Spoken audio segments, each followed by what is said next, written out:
धर्मपुर गांव में सरोजनी नाम की एक औरत अपने बेटे पवन के साथ रहती थी। सरोजनी का पति उसे कई साल पहले छोड़कर जा चुका था। अब उसका एक ही सहारा था, उसका बेटा पवन। सरोजनी अपने बेटे को पढ़ा लिखा कर एक बड़ा आदमी बनाना चाहती थी, इसलिए वो लोगों के घरों में कामकाज करके पैसा कमाती थी। अपनी माँ को दिन रात इतनी मेहनत करती देख एक दिन पवन अपनी माँ से कहता है, माँ, तुम लोगों के घर घर जाकर काम करती हो, ये मुझे बिल्कुल अच्छा नहीं लगता।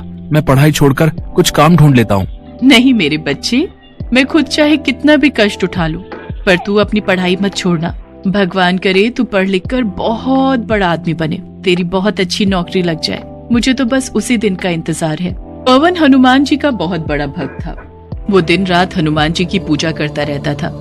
एक दिन वो हनुमान जी के मंदिर में बैठकर प्रार्थना कर रहा होता है तो उनसे हाथ जोड़कर कहता है, बजरंगबली जी, माँ तो मेरी कोई बात नहीं सुनती। मैंने उनको कितना कहा कि अब तुम काम करना बंद कर दो, पर वो मानने को तैयार ही नहीं। अब आप ही बताओ मैं क्या करूं? पवन को पूरा विश्वास था कि बजरंगबली उसकी माँ को समझा देंगे। ऐसे ही समय बीतता गया और पवन ने भी अपनी ग्रेजुएशन की पढ़ाई पूरी कर ली। फिर वो नौकरी की तलाश में लग गया। वो सुबह उठकर हनुमान जी के मंदिर में जाकर पूजा पाठ करता, उसके बाद नौकरी की तलाश में निकल जाता। लेकिन सारा दिन भटकने के बाद भी उसे कहीं नौकरी नहीं मिलती। फिर वो निराश होकर घर वापस लौट आता।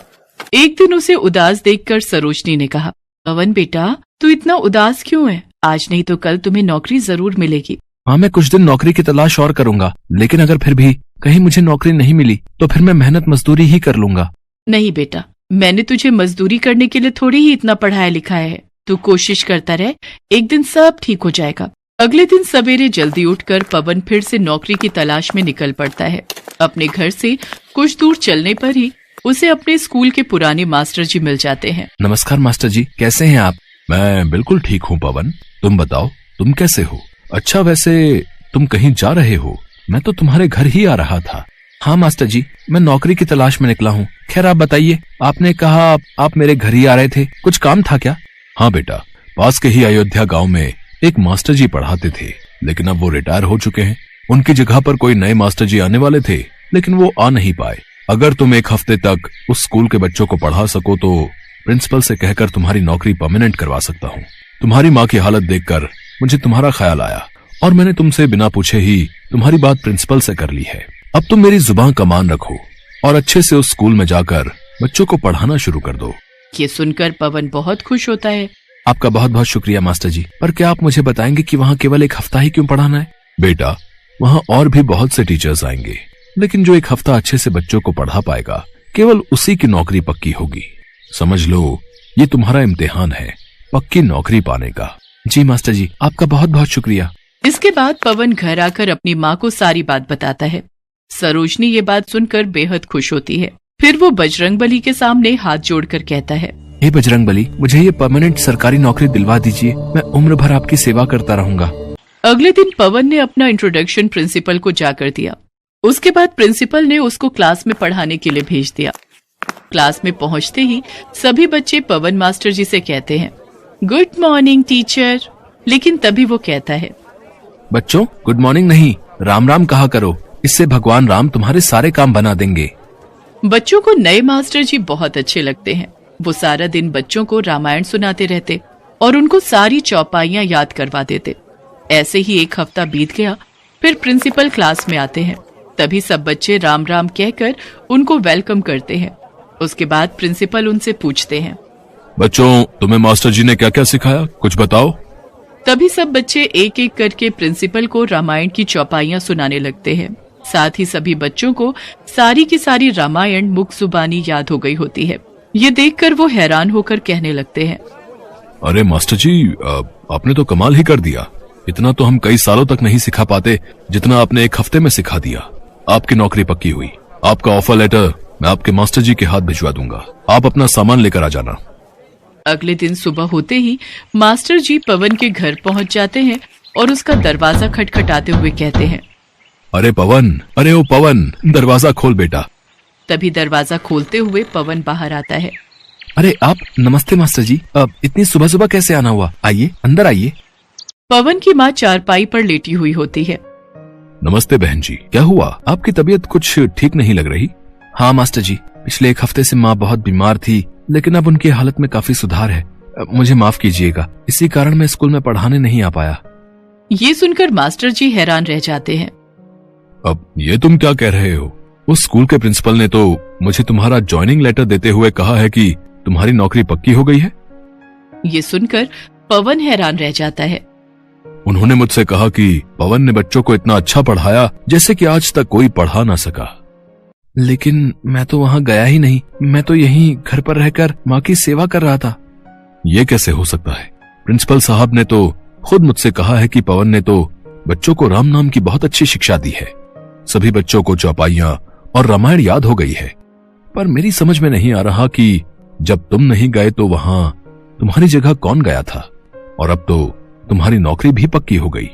ये सुनते ही पवन रोने लगा और रोते हुए कहने लगा, ये काम तो मेरे बजरंगबली ही कर सकते हैं। राम नाम की शिक्षा वही दे सकते हैं, और अपने भक्त को जब मुसीबत में पड़े देखा तो उसकी सहायता के लिए स्वयं ही आ गए। ये कहकर वो हनुमान जी की मूर्ति के सामने रोने लगता है। तभी सरोजनी उससे कहती है, मेरे बच्चे, हनुमान जी ने तेरी सारी परेशानी दूर कर दी। उन्होंने तुझे तेरी मेहनत का फल दे दिया मेरे बच्चे। मास्टर जी ये सब देखकर हैरान रह गए और वो पवन से कहने लगे, पवन बेटा, बजरंगबली स्वयं तेरी सहायता के लिए दौड़े दौड़े चले आए। उनकी तुझ पर बहुत कृपा है। अब तो उनका नाम लेकर कल से नौकरी पर लग जा। अगले दिन सुबह सुबह पवन मंदिर गया और हनुमान जी का जप करने लगा।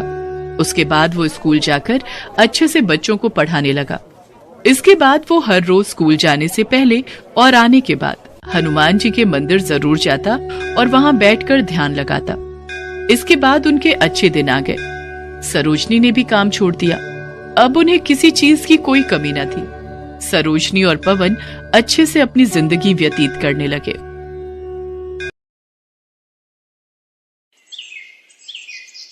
जय बजरंगबली, आपकी सदा ही जय हो। हनुमान जी, आप सदैव अपना आशीर्वाद मेरे सर पर बनाए रखना। आपका नाम लेकर ही मैं अपना पानी पूरी का ठेला शुरू करता हूँ। आप मुझ पर अपनी कृपा यूं ही बनाए रखना।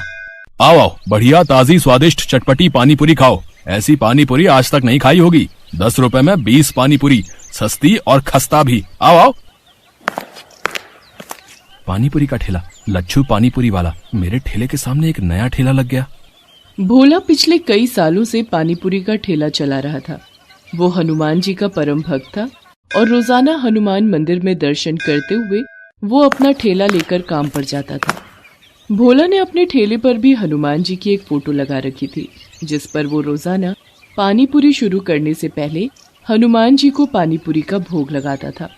भोला को ऐसा करते देख सामने नया ठेला लगाने वाला लच्छू जोर जोर से हंसने लगता है।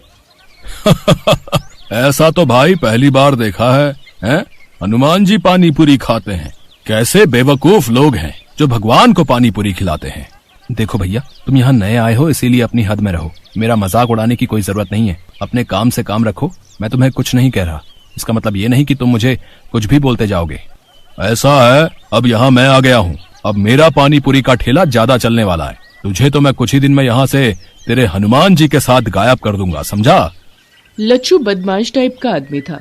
उसके कई बदमाश दोस्त थे जो खाली समय में उसके ठेले पर आकर मौज मस्ती करते थे। लच्छू जो पानी पूरी बनाता था उसका तरीका बहुत ही गंदा था। ये बात किसी को भी पता नहीं थी। ये काम वो चोरी छुपे करता था। भोला अपनी पत्नी ममता को इस बारे में बताता रहता था। ममता, तुम नहीं जानती हो, वो नया पानी पूरी वाला लच्छू बहुत ही गंदा इंसान है। वो ग्राहकों को गंदे पानी और पुराने मसालों से बनी पानी पूरी खिलाता है। ये बात कोई ग्राहक नहीं समझता। सबको बस सस्ता दिखता है। इसी वजह से मेरे ठेले पर ग्राहकों का आना बहुत कम हो गया है। सब लच्छू के ठेले पर ही जाते हैं। सुनो जी, बेईमानी की नींव पर खड़ी इमारत की दीवारें बहुत कच्ची होती हैं। देखना, ये लच्छू ज्यादा दिन टिक नहीं पाएगा। और आप तो अपने हनुमान जी पर विश्वास रखते हो ना, तो अपनी सारी चिंता छोड़ दो। भोला हनुमान जी का ध्यान करके सो जाता है।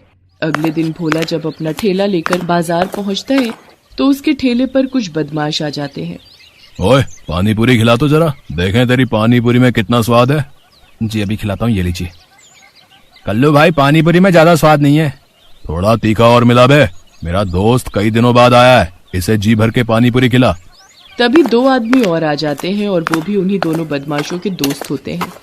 वो भी साथ में पानी पूरी खाने लगते हैं। उनमें से 2 लोग भोला के सिर पर मार मार कर बात कर रहे थे। भोला को ये सब पसंद नहीं आ रहा था। अरे आप लोग ये कैसी हरकत कर रहे हैं? खिला तो रहा हूँ, इंसान हूँ, कोई मशीन नहीं। खिलाने में समय तो लगता ही है। अब आप 4, मैं 1 खिलाने वाला। चलो भाई चलते हैं, बस कर बे। अरे अरे कहाँ जा रहे हो? मेरे पैसे तो दे जाओ। कौन से पैसे? अरे तुम लोगों ने जो पानी पूरी खाई है, मैं उसके पैसे मांग रहा हूँ। हमसे पैसे मांगेगा? जा, नहीं देते। बोल क्या कर लेगा? ये क्या बदतमीजी है? तुम तो गुंडागर्दी कर रहे हो। मेरी मेहनत की कमाई है, वो तो तुम्हें देनी ही पड़ेगी। साले हमसे पैसे मांगता है, अभी तुझे बताते हैं। चारों बदमाश भोला को बुरी तरह पीटने लगते हैं और उसका पानी पूरी का ठेला पूरा तोड़ देते हैं। सामने खड़ा लच्छू पानी पूरी वाला जोर जोर से हंस रहा था। और मारो, आज के बाद इसे पानी पूरी बेचने के लायक ही मत छोड़ना। आसपास से जाते हुए लोग बदमाशों से इतना डर गए थे कि कोई भी भोला की मदद को नहीं आया। बदमाश लच्छू के दोस्त थे। वो जब वहां से चले गए तब एक व्यक्ति ने भोला की मदद की और उसे रिक्शा पर बिठाया। भोला लहूलुहान घर पहुंचा। उसकी हालत देखकर ममता घबरा गई और उसे डॉक्टर के पास ले गई। भोला के हाथ पैरों में बहुत चोट थी। डॉक्टर ने भोला को कुछ दिन आराम के लिए बोल दिया। ममता, ये सब उस बदमाश लच्छू पानीपुरी वाले का ही किया धरा है। हे बजरंगबली, ऐसे पापियों को सजा क्यों नहीं मिलती? अब मैं काम पर कैसे जाऊंगा? भोला अभी ममता से बात कर ही रहा था कि तभी दरवाजे पर दस्तक होती है। कौन है? रुको, आती हूँ। अरे रतन, तू? प्रणाम दीदी, कैसी हो? अरे ये जीजा जी को क्या हुआ? ये चोट? तू आप बैठ, पहले कुछ खा पी ले, फिर सारी बात बताती हूँ। रतन, तुम तो कभी शहर आते नहीं हो, अचानक कैसे आना हुआ? बस जीजा जी, आपसे और दीदी से मिलने का मन था और मुझे शहर में थोड़ा काम भी था। ममता का भाई रतन गांव में रहता है। उसका शहर आना बहुत कम होता है। ममता भोला के साथ हुए हादसे के बारे में रतन को बताती है, जिसे सुनकर रतन गुस्से में आ जाता है। दीदी, तुम चिंता मत करो, अब मैं आ गया हूँ। मेरे रहते जीजा जी का काम कोई बंद नहीं कर सकता। कल से मैं पानीपुरी का ठेला लगाऊंगा। देखता हूँ किसमें हिम्मत है जो मुझे वहां से हटा दे। रतन की बात सुनकर ममता और भोला पहले तो थोड़ा घबरा जाते हैं, पर रतन उन्हें समझा देता है। अगले दिन रतन पानीपुरी का ठेला लेकर बाजार पहुंचता है। लच्छू पानीपुरी वाला भोला की जगह रतन को ठेला लगाते देख हैरान रह जाता है। ओहो, तुम कौन हो भाई, जिसमें इतनी हिम्मत आ गई जो मेरे सामने पानीपुरी का ठेला लगा लिया? मेरा नाम रतन है और भोला मेरे जीजा जी हैं। अब से मैं उनकी जगह यहाँ पानीपुरी का ठेला लगाऊंगा। भोला के तो हाथ पैर तुड़वाकर मैंने यहाँ से हटवा दिया, अब तेरा भी यही हाल करवाऊं क्या? है हिम्मत तो मेरे ठेले को हाथ लगा कर दिखा। अभी अपने दोस्तों को फोन करता हूँ। हाँ। रतन ग्राहकों को पानीपुरी खिलाने लगता है। इतनी देर में लच्छू उन्हीं बदमाशों को बुला लेता है। ये रहा भोला का साला रतन, इसे भी इतना मारो कि ये भी खटिया पकड़ ले। अरे मेरे हाथ को क्या हुआ? मेरा हाथ एक जगह पर रुक क्यों गया है? मैं इसे मार क्यों नहीं पा रहा? मेरे साथ भी यही हो रहा है। मेरे भी दोनों पैर जमीन से चिपक गए हैं, मैं तो हिल भी नहीं पा रहा। मेरे जीजा जी को तुम लोगों ने मारा था, अब मेरा ठेला तोड़ने आए हो। अभी तुम्हें सबक सिखाता हूँ, ये लो। रतन उन बदमाशों को ऊपर नीचे घुमाता जाता है। वो उन्हें कभी आसमान में उड़ा देता है, कभी जमीन पर पटक देता है। रतन वास्तव में कोई और नहीं बल्कि हनुमान जी थे, जो भोला की सहायता के लिए धरती पर आए थे। वो तो बदमाशों को सबक सिखाना चाहते थे ताकि वो दोबारा कभी भोला को परेशान न कर सके, और ऐसा ही हुआ। बदमाश डर कर वहां से भाग गए। रतन गुस्से में लच्छू के ठेले पर जाता है। उसे देखकर लच्छू घबरा जाता है और माफी मांगता है। मुझे माफ कर दो रतन, मुझसे गलती हो गई। मैं आज के बाद कभी भी भोला को परेशान नहीं करूंगा। मेरा ठेला मत तोड़ना। मेरे घर में मेरी बीवी और बच्चे हैं। मैं इसी रोजगार के सहारे अपना घर चलाता हूँ। घबराओ नहीं, मैं तुम्हारे साथ ऐसा सलूक नहीं करूंगा जैसा तुमने किया। मैं तो बस तुम्हें समझाने आया हूँ। हमेशा याद रखना, दूसरों से ईर्ष्या करके कुछ नहीं मिलता, अपना ही नुकसान होता है। इसलिए अपने काम में मन लगाओ, दूसरों को मत देखो, वरना पापियों को दंड देते भगवान को देर नहीं लगती। उस दिन के बाद लच्छू ने अपने काम में ध्यान लगाना शुरू कर दिया। रतन लच्छू के सामने ही ठेले पर पानीपुरी बेचता था। रतन की पानीपुरी लोगों को इतनी स्वादिष्ट लगती थी कि लोगों की भीड़ बढ़ती चली गई। रतन कुछ महीनों तक वहीं रुका। रतन ने काफी पैसे जोड़ लिए थे।